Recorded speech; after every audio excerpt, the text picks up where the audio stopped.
दोस्तों, welcome back to Rajput technical studio. जैसे कि आज हम लोग इस विंडो एसी की पीसीबी को रिपेयर करने वाले हैं दोस्तों। ये नॉन इन्वर्टर एसी का विंडो एसी का पीसीबी है और ये हमारे एक टेक्नीशियन भाई लेके आए हैं। और इसमें उनका कहना है कि हम यहाँ पे इसका रिले जल गया है और सप्लाई देते हैं तो ये पीसीबी ऑन नहीं हो रहा है दोस्तों, और ना ही ऑन हो भी जाता है तो ना इसका फैन चलता है और ना ही हमारा स्विंग मोटर ना ही कंप्रेसर वगैरह ऑन होता है। तो चलिए इस पीसीबी को हम लोग लाइव रिपेयर करेंगे आप लोग के सामने दोस्तों। आप देख सकते हैं कि इस पीसीबी पे हम लोग सप्लाई देते हैं।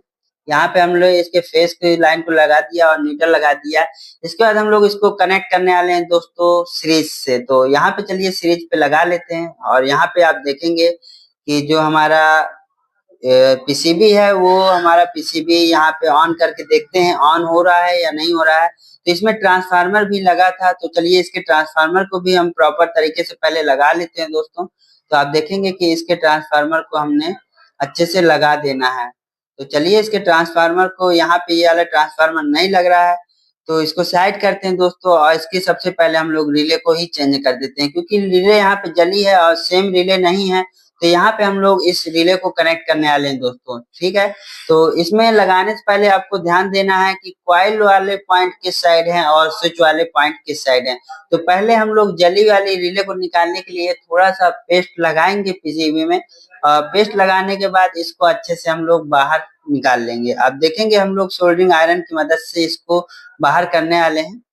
तो इसको प्रॉपर तरीके से आप लोग को थोड़ा सा हीट कर लेना है ताकि ये अच्छे से दोस्तों बाहर निकल सके। तो आप लोग के सामने रिपेयरिंग की जाती है दोस्तों एसी की पीसीबी या फ्रिज की। हमारे चैनल पे कोई भी फेक वीडियो आपको देखने को नहीं मिलेगा, सारे जेन्युइन वीडियो रहते हैं। अगर आप लोग भी एसी की पीसीबी या फ्रिज की पीसीबी को रिपेयर करना सीखना चाहते हैं तो आप लोग सब्सक्राइब कर सकते हैं राजपूत टेक्निकल माइंड को दोस्तों। और हमारे यहाँ बहुत सारे मल्टीपल कोर्स कराए जाते हैं, जैसे AC, fridge, washing machine, geyser, RO और एसी की पीसीबी रिपेयरिंग वगैरह सारी चीज का कोर्स होता है दोस्तों। अगर आप लोग भी इच्छुक हैं तो दिए गए नंबर पे विजिट कर सकते हैं। स्क्रीन पे जो नंबर शो हो रहा है उस नंबर के जरिए आप लोग जानकारी ले सकते हैं। तो चलिए इसकी पहले हम लोग रिले को बाहर निकाल लेते हैं। तो इस प्रकार से मैंने इसमें पेड़ लगाया और हम लोग डिसोल्डिंग पंप की मदद से इसके ऊपर का जो भी हमारा पेस्ट लगा हुआ है उसको हम लोग अच्छे से रांगे को बाहर कर लेंगे हीट करके डिसोल्डिंग पंप से। और डिसोल्डिंग पंप यूज करेंगे तो अच्छे से ये साफ से सब सुथरे से निकल आएगा और आसानी से निकल आता है। तो हम लोग पहले इसकी सफाई कर रहे हैं। सफाई करने के बाद रिले को अच्छे से निकाल लेंगे बाहर दोस्तों और फिर इसमें हम लोग दूसरी रिले को लगाने वाले हैं। तो आप देखेंगे मैं आपको एक चीज बता दूं, इसके जो नीचे वाले टर्मिनल हैं ये स्विच के हैं, रिले के स्विच के हैं, और ऊपर वाले पे हमारे कॉइल के कनेक्ट होंगे दोस्तों। तो इसको हम लोग डिसोल्डिंग पंप की मदद से पहले अच्छे से बाहर कर लेते हैं, सफाई कर लेते हैं ताकि रिले निकालने पे हमको कोई भी प्रॉब्लम दोस्तों ना हो। तो यहाँ पे हम लोग डिसोल्डिंग पंप का यूज कर रहे हैं। आप लोग भी किसी भी कंपोनेंट को निकालना है तो उसको प्रॉपर तरीके से अच्छे से निकालना है।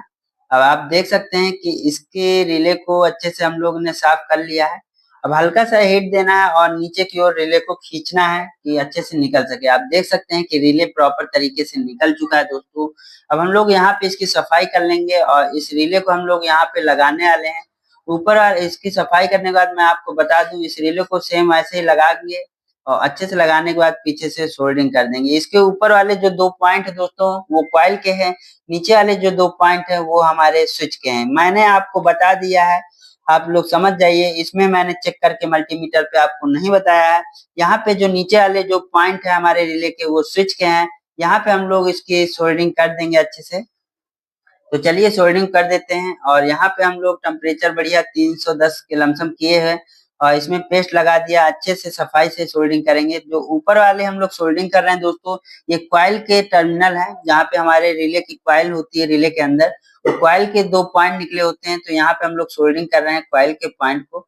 अब नीचे वाले जो है वो स्विच के हैं, तो नीचे वाले को भी हम लोग अच्छे से यहाँ पे सोल्ड कर लेते हैं। तो यहाँ पे हम लोग सोल्ड कर चुके हैं और इसको अच्छे से हम लोग साफ कर देंगे।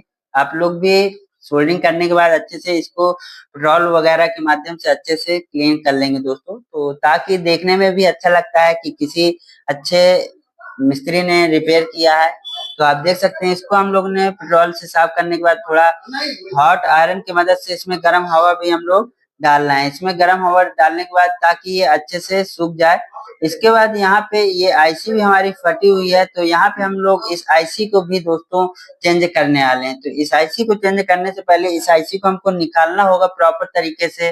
तो चलिए इसको अच्छे से पहले मैं आईसी को निकाल लेता हूँ दोस्तों। आईसी निकालने के बाद यहाँ पे सेम नंबर की हम लोग ये आईसी डालेंगे, और यहाँ पे जो आईसी लगी है दोस्तों वो हमारी UN 2003 नंबर की आईसी लगी हुई है, जो कि हमारे फैन की रिले और हमारी मेन रिले को कंट्रोल करती है दोस्तों। तो चलिए इस आईसी को आप देख सकते हैं, ये मैंने निकाल के बाहर कर ली है, और यहाँ पे मैं सेम नंबर की नई आईसी को लगा दूंगा।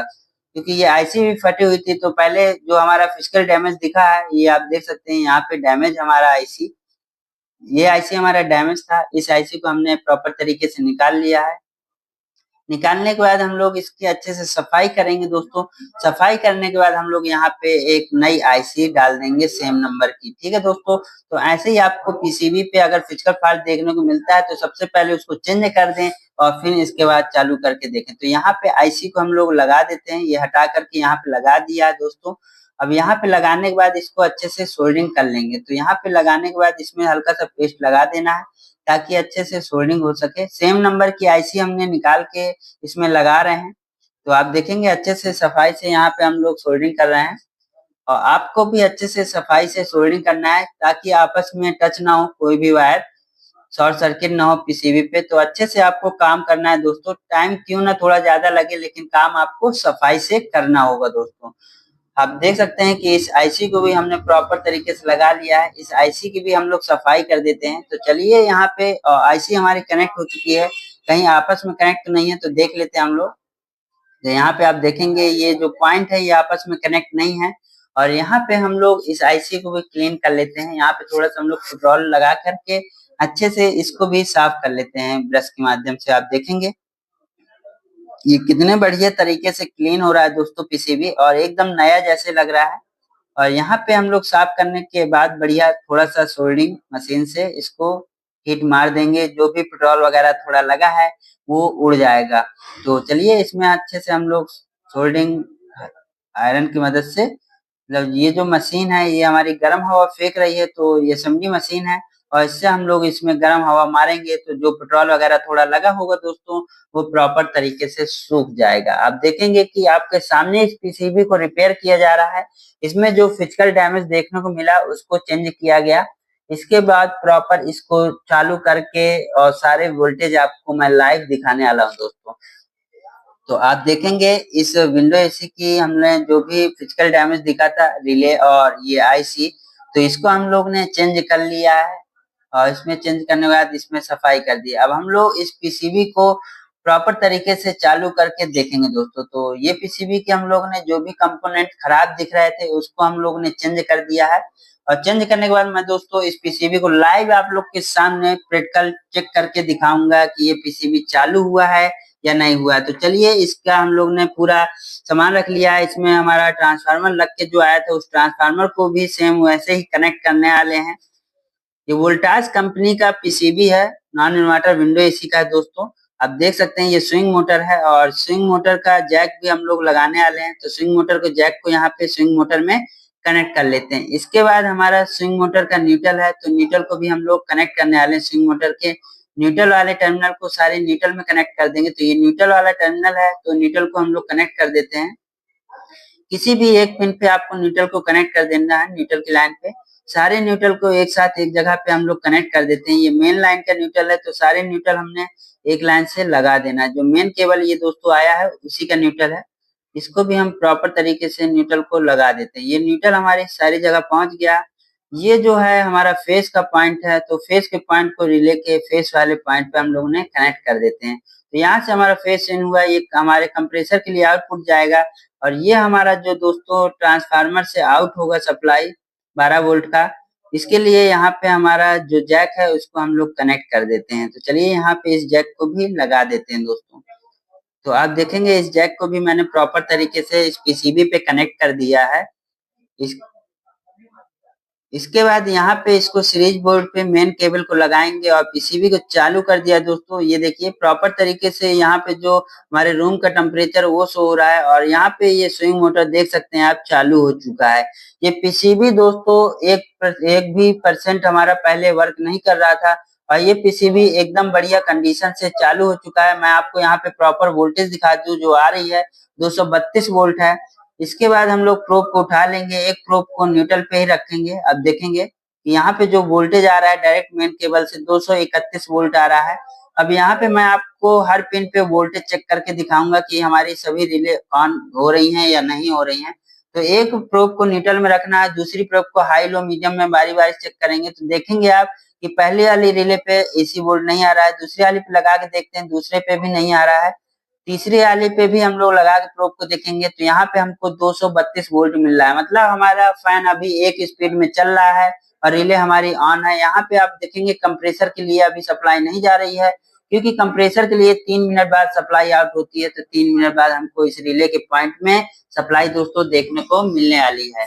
तो चलिए यहाँ से मैं फैन के पॉइंट को चेंज करता हूँ। अब सेकेंड स्पीड पे फैन को लाता हूँ और प्रॉपर हर पॉइंट पे चेक करेंगे। आप देखेंगे कि पहले वाले टर्मिनल से हमारा वोल्टेज जा चुका है, सेकेंड वाले टर्मिनल से भी वोल्टेज जा चुका है और थर्ड वाले टर्मिनल पे वोल्टेज देखने को प्रॉपर मिल रहा है। मतलब हमारी दूसरी रिले भी प्रॉपर तरीके से काम करने लगी है दोस्तों।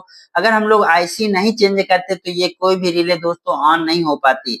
अब आप देखेंगे कि हमने एक बार बटन को प्रेस किया और तीसरी रिले पे देखेंगे यहाँ से वोल्टेज जा चुका है और यहाँ पे हमें बीच वाले रिले के पास वोल्टेज देगा। मतलब तीनों स्पीड पे हमारा फैन मोटर अब चल सकता है दोस्तों। इसके कंप्रेसर पे अभी हमारे प्रॉपर वोल्टेज नहीं आ रहा है क्योंकि 3 मिनट बाद हमारे कंप्रेसर के लिए सप्लाई जाती है। तो 3 मिनट यहाँ पे हम लोग वेट करने वाले हैं और देखते हैं कि कंप्रेसर के लिए सप्लाई आउट कर रहा है दोस्तों पीसीबी या नहीं कर रहा है। तो चलिए मैं आपको दिखाता हूँ यहाँ पे लाइव। आप देख सकते हैं यहाँ पे अभी वोल्टेज नहीं शो हो रहा है और इसमें हम लोग लगा रहने देंगे और देखते हैं कि यहाँ पे वोल्टेज कितनी देर पे आता है। आप देखेंगे कि यहाँ पे दोस्तों वोल्टेज प्रॉपर तरीके से 3 मिनट बाद आ चुका है और कंप्रेसर भी हमारा स्टार्ट हो जाएगा। अब यहाँ पे जो आउटपुट है वो कंप्रेसर के लिए जाता है और यहाँ पे वोल्टेज जो देखने को मिला है वो 231 वोल्ट देखने को। जैसे कि आपने दोस्तों देखा कि इस पीसीबी की, ये हमारी विंडो एसी की पीसीबी थी, इसको हम लोग ने लाइव आपके सामने रिपेयर किया। इसमें फॉल्ट था जो इसके पहले हमारी जो रिले लगी थी वो रिले कंप्रेसर के लिए आउट नहीं कर रही थी, ना हमारा फैन चल रहा था दोस्तों, कुछ भी नहीं चल रहा था इस पीसीबी का, ना फैन चल रहा था, ना स्विंग मोटर चल रही थी, ना ही कंप्रेसर ऑन हो रहा था, सिर्फ हमारी पीसीबी ऑन हो रही थी। आपको मैंने लाइव इस वीडियो में रिपेयर करके दिखाया कि इसमें क्या फॉल्ट था। उसको चेंज करने के बाद हम लोग ने प्रॉपर तरीके से जहां जहां जॉन से वोल्टेज मिलने चाहिए वो प्रॉपर तरीके से वोल्टेज मिल रहे हैं दोस्तों और ये पीसीबी एकदम परफेक्ट तरीके से हमारी रिपेयर हो चुकी है। अगर आप लोग भी एसी की पीसीबी रिपेयरिंग का कोर्स करना चाहते हैं तो दिए गए नंबर पे या एसएमएस के थ्रू जानकारी ले सकते हैं दोस्तों। आज की क्लास को हम लोग यहीं समाप्त करेंगे। अगर आप लोग भी पीसीबी से रिपेयरिंग क्लास के लिए इंटरेस्टेड है तो हमारे चैनल राजपूत टेक्निकल माइंड को सब्सक्राइब कर सकते हैं। वीडियो देखने के लिए आप लोग का बहुत बहुत धन्यवाद।